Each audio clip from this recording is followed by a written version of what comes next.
What up, GSM? I'm pumped up to be here. I hope you're glad to be here. And I have to start by asking you a question. Do we have any car people in the room? Yeah. Maybe no, not like you drive, but more like you're into cars. Like you could see a car, you know what it is, you maybe know how cars work on the inside. So I gotta be honest with you, not a car person standing up here talking to you today. I like that I've got some wheels to drive around. I like that it has doors and like a roof, and I have like a decent car, so I'm just happy it works, and that's about all I know. You know, like my foot pushes the gas and the car moves forward. That's about the extent of my car knowledge. Don't know anything else. So if you're out there, I envy you if you're one of those people who gets how cars tick on the inside.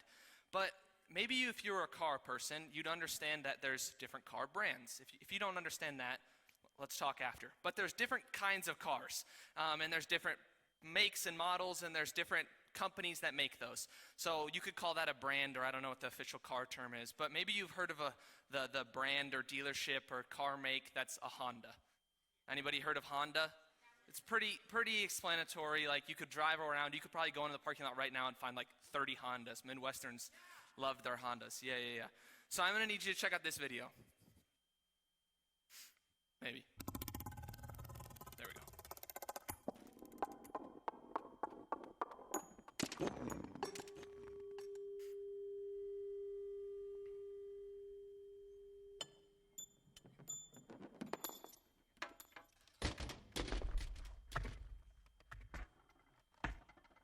Just wait.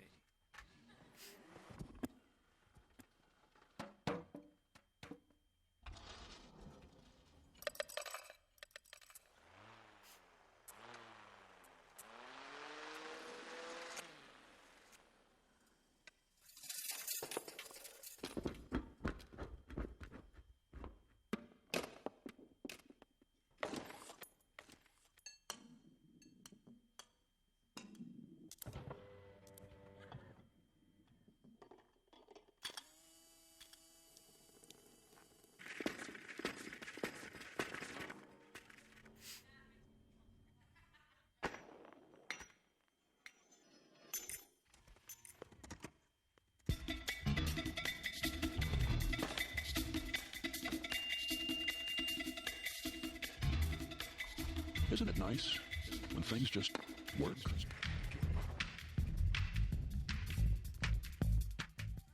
Let's go. Give it up for Honda. That was a commercial they put out, I think, in like the earlier 2000s. As you can tell, Honda Accords no longer look like that. They look much cleaner now.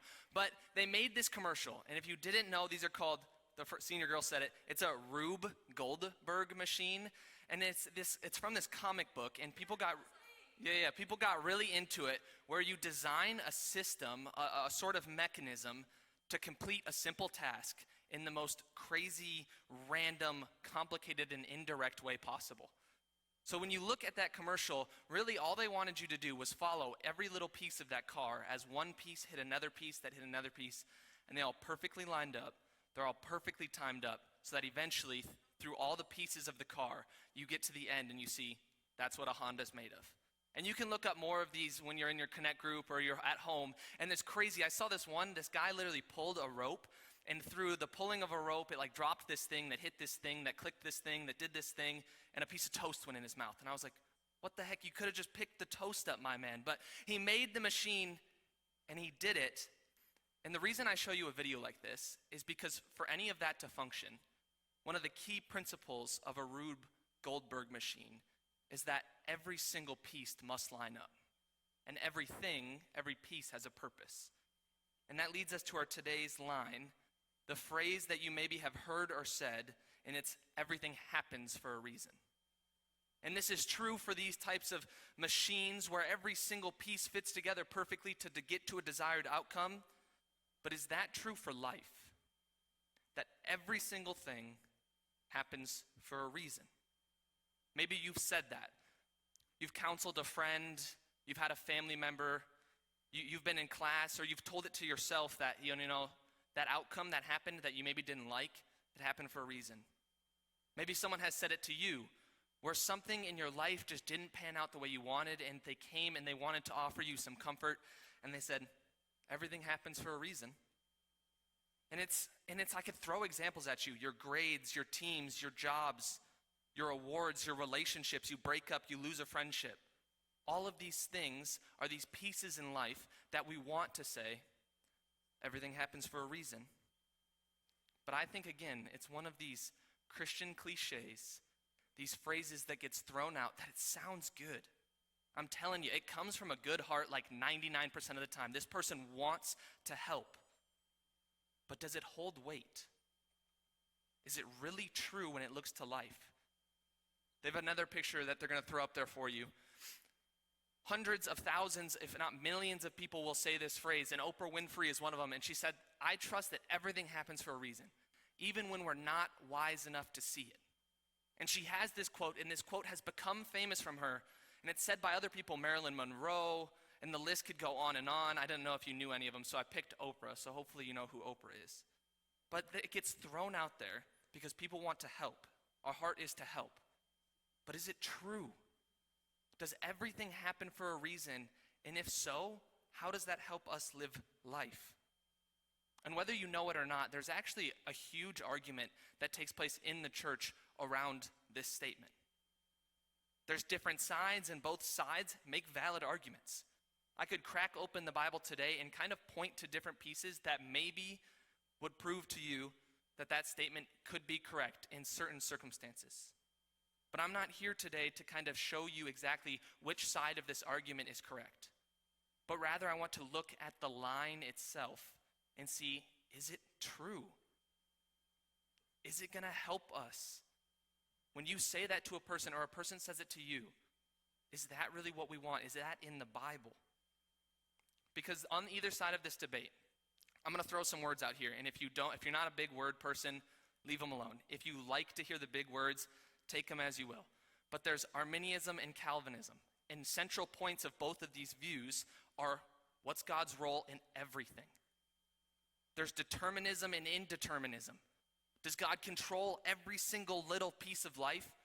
Or does he take his hands almost completely away and just let it exist how it is?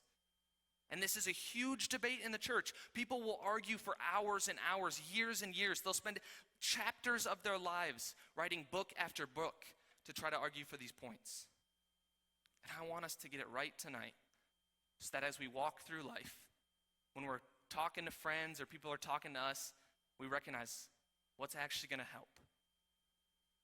And here's where I want us to land. If you're going to take something, this is the point, this is the main heading, and it's, yes, everything happens for a reason. But no, the reason is not always God. Yes, everything happens for a reason, but no, the reason is not always God. And I'm going to explain this here, and I've got 4 points that are going to follow up in this. And really, I'm taking you to a little bit of a logic classroom. So I know we've got 6th grade through 12th grade in here, but I believe in you 6th graders. I believe you can track this. And there's 4 explanations here for different camps that could be argued for reason. So 1, sometimes things just happen because it's cause and effect. It's just how the natural world works. And that's the second half of this camp, is it's the natural world. So here I have some Jenga pieces, and I didn't test this, so Lord, have it work good. But essentially, cause and effect works like this. If I were to knock over this one, each piece falls after it. Now, does each piece fall because I went and knocked everyone over? No. Each piece falls because I knocked the first one, which knocked the second one, which knocked the third, which knocked the fourth. I caused the first one to fall, and the effect is that the rest of the pieces will fall just because that's the way it is. That's the natural way it works. Another example is I'm holding this piece here in my hand. You can all see this. What happens if I drop it? It falls. Now, did I force that piece to fall? No. It's just the cause and effect. I dropped it, and because of that, it fell. That's the first logical explanation that we can say this is the reason why things happen. The second one is we have choices that we make. You could label this the willful category of reason. And I'm going to take these pieces and I'm going to put them away in my pocket. And if I took my hands out, I'd be able to ask you, where'd the pieces go? I said, Brennen, they're in your pocket. Be like, good job, GSM, you're paying attention. They went into my pocket. But how did they get there? Was it by natural occurrence? Did we just blink, everybody close their eyes, and all of a sudden the pieces were in my pocket? No, I made a decision to pick up those pieces and put them in my pocket. That's how they ended up there. Another camp that I'll explain to you is there's accidents, where we're going about life and we're doing different things, and accidents happen. Now, I could have told you I didn't just mean to do that. I did. But if I didn't mean to do that and the pieces just were knocked off the table, or I tripped on the stage, or something happened that was out of my control, but yet it wasn't really the natural order, it was just something that accidentally happened, I could tell you that was the reason that happened. And finally, there's a fourth area I want to talk about, and this is divine interaction. It's where God, being divine, steps in, and he's the reason things happen.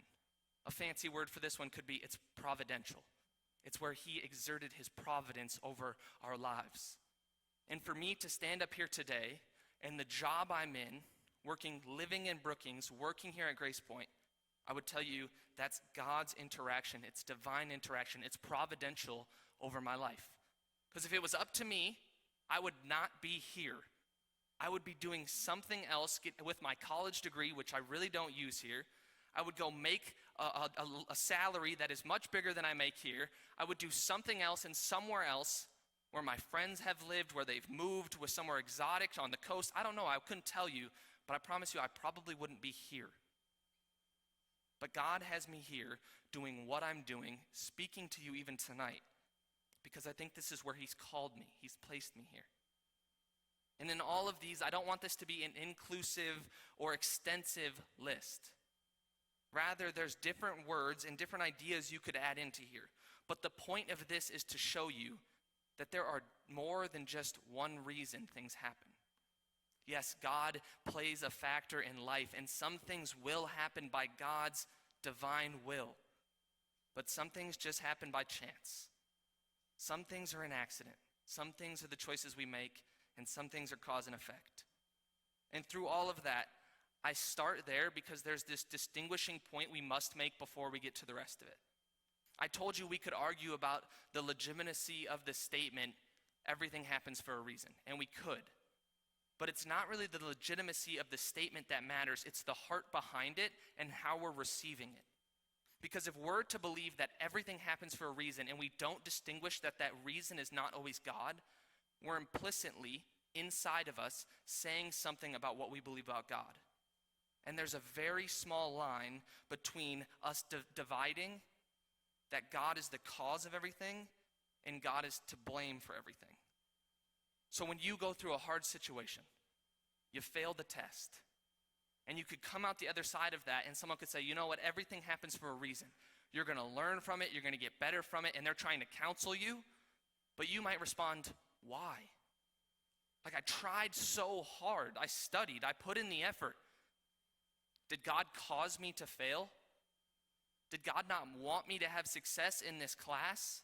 And all of a sudden, the reason that we've placed on God becomes the blame we're now casting to him.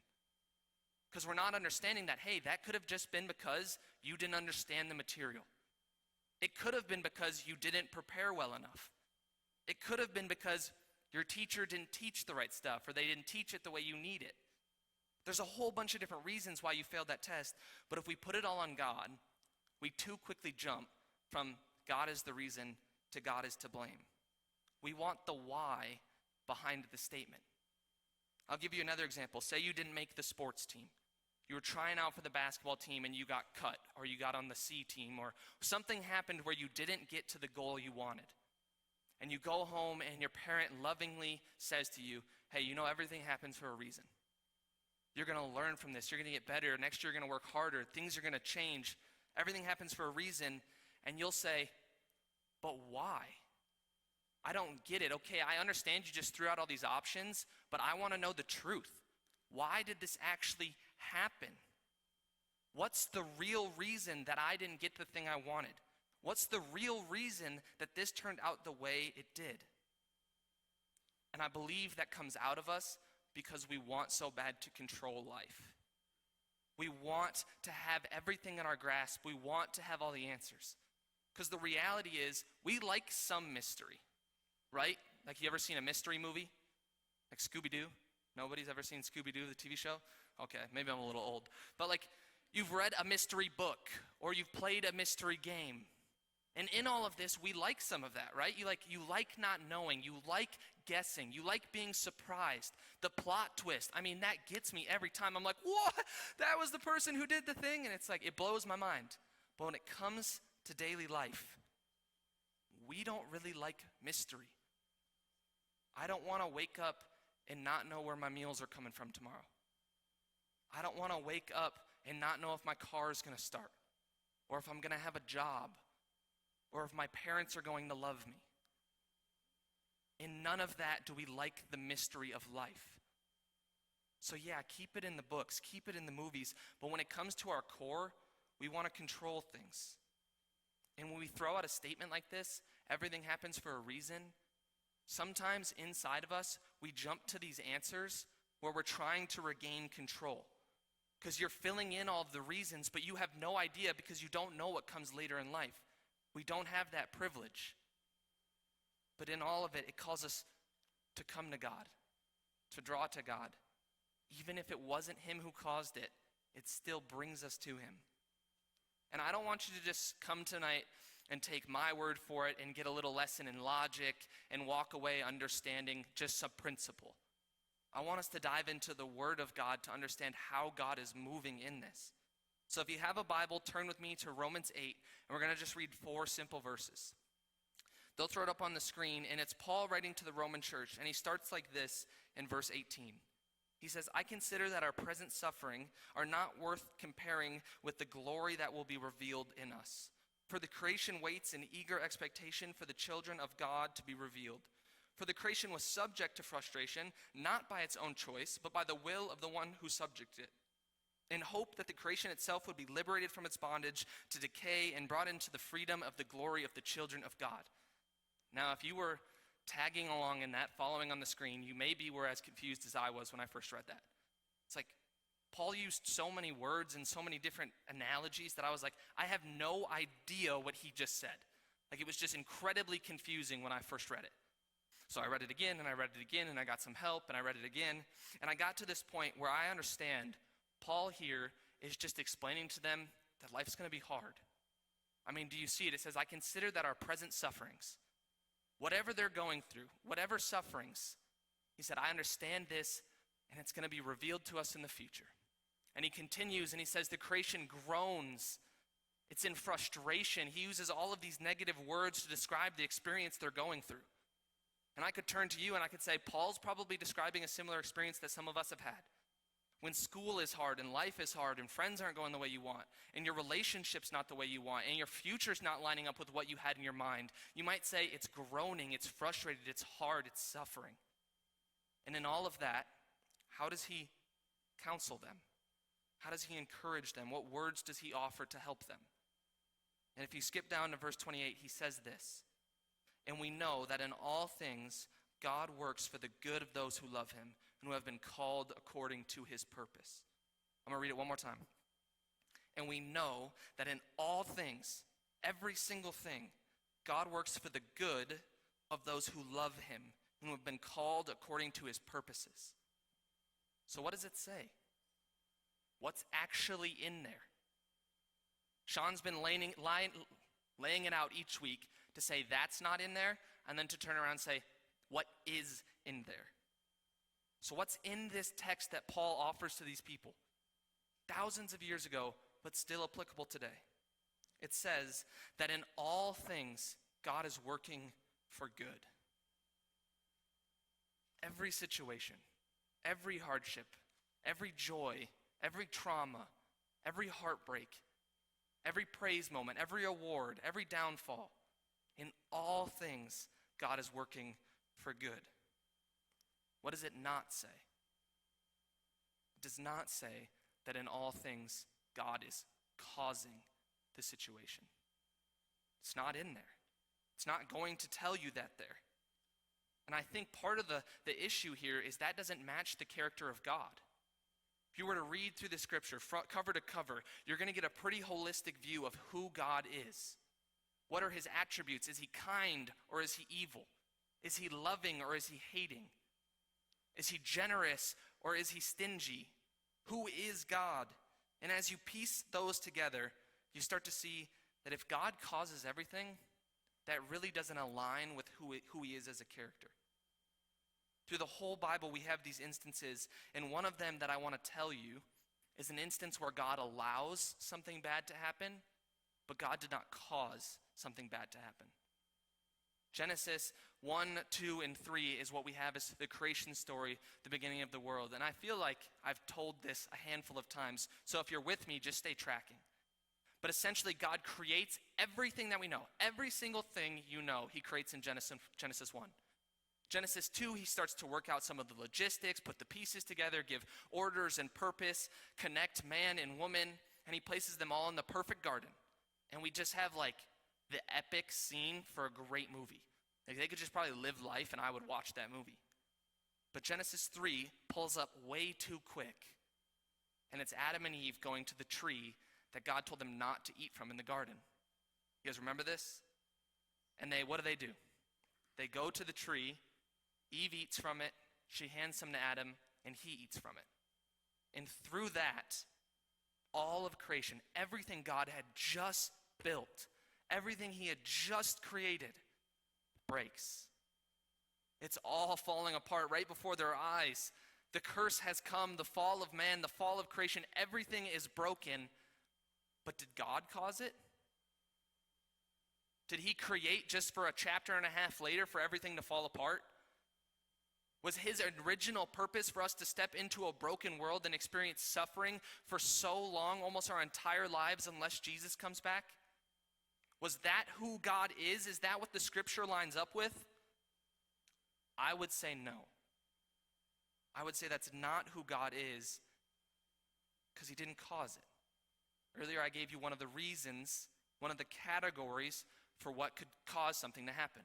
Sometimes it's just the choices we make. The willful decision.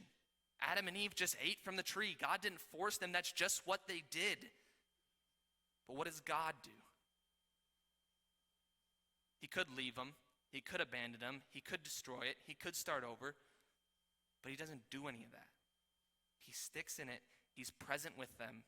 And he works good in a terrible situation. And this leads us to two types of thinking. The first one is wrong thinking. Wrong thinking is everything in life is caused by God. So your homework that you didn't do, you're like, oh, sorry, Mom. God didn't want me to do this homework tonight.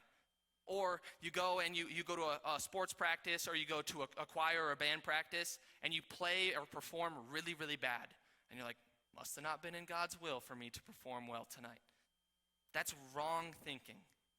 When every single sickness is God's fault, when every single death and person that passes away is because God wanted them to. Did God know? Yes. Did he allow it? Yes. He has the power to do whatever he wants. But did he cause it? I'll tell you no. Some things, but not everything. So that gets us to right thinking. Right thinking is that in everything, God is with you and he's shaping it for good. So whether you make the team or win the game, in that situation, God is still present. He's walking with you and he's working it for good. Whether you get the job or you don't, in that situation, he is with you and he's working everything for good. And every breakup or friendship struggle, and every sickness, and every loss of someone we love, God is with you and he's working good out of it. And I'm going to invite Otis up for a second, because I could tell you a story. I honestly could tell you a story from a couple months ago. Sean could tell you a story. Jana could tell you a story. But I think there's also power in seeing one of the people who comes out of his own generosity and of his time and his talent to come and to give you a little bit of his testimony and what God's done in his life. So check this out. Yeah, so when I was finishing my undergraduate degree, I didn't know what I wanted to do when I was done. And so my best decision was to continue to go to school. And so I applied for a program that I really thought fit me well. It fit with what I wanted to do. And I had an interview. I thought it went pretty good. And then I had a private meeting with the dean. And if you know what a dean is, they're kind of like the head of a department at a university. And so I was like, oh, wow, he must want to accept me, just him and I personally. It's going to be so sick.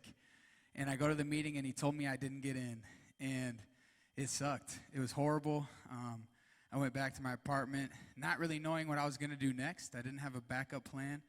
This was the plan. And so went back, I cried a lot, and then I said, well, I have to respond to the situation. And I ended up applying for a different program within the same kind of department. And to be honest, then I didn't want to do that, but I didn't have any other plan. So I did, and looking back on it now, I'm glad that I did. It gave me opportunities to speak in front of a classroom, so now I'm up here and I'm not nervous. It gave me opportunities to really kind of dive deep and take almost a free range of classes, so then I figured out what I really wanted to do with my life. And to be honest, if I would have got accepted into that program, most likely I'd be a guidance counselor in a K through 12 school. And that's not what I'm doing, and I'm kind of glad. I like what I do now, working with college students instead. So even though it was my plan, it was something that I wanted to do, it was something that I was passionate about and thought was the right way, ended up not being the right way, and I'm not sad, so that's good. Let's go. Give it up for Otis. And part of the beauty of Otis's testimony is that he's always been someone, at least in the time I've known him, who loves God passionately, and people see that. So even in the midst of that hardship and that struggle, he knew God was still with him. And now he has the opportunity, and if you ever when you get to college, if you ever were to come to a Tuesday night group that Otis helps lead, there's people in that group who only come because of the job Otis now has. So if Otis never gets that job, if he never steps into that place, even though he was disappointed and hurt, even though it wasn't what he wanted, if God wouldn't have been working good at it, these people's lives may not have been impacted by Jesus the way they're being right now. And where I finished tonight, I got a couple things. And the first one is there's two issues that can come out of us wrongly believing that everything happens for a reason and that reason is God. Remember, it's everything happens for a reason, and that's not always God. But if we believe the opposite of that, two issues we can fall into is one is hopelessness. If everything happens for a reason, and God is the reason behind everything, then what's the point in trying? Why should we pray? Why are you here? If your life's just going to fall out and it's just going to happen how it is regardless of what you do, regardless of how much input you give in, regardless of how you treat people or care for people, why try? What's the hope? Why can't we just be lazy? Why can't I just watch Netflix all day long if God's will is still going to unfold? It leads us to a lack of love and care for our lives and for others. It leads us to hopelessness and laziness. And the second one is it leads us to excuse. I made a couple jokes earlier, but I've heard people say stuff like this, where it's like, you know what, I failed that class, but that was probably God's will. You know what, I didn't make that sports team, or I didn't fulfill that commitment, or I didn't treat that person the way they should have been treated. I hurt that person, but that's just who I am. That's just how God made me. It is what it is. That's just what God wanted. And that's excuse. Because yeah, God has a will for your life, but there is a free will for you to continue to make decisions and invest back in the freedom God has given you. And in conclusion, I just want you to recognize this, that God can weave a beautiful story out of the brokenness of anything. We just need to know his heart for us. We need to see that he's there, see that he's present, see that he's working good out of things. And tonight when you go to your groups and when you continue to live life and go to school and interact with your family, I want you to know God is with you and look for how he is working good in all things. That in every situation, whether good or bad, God is present and he's working good for those who love him. Pray with me.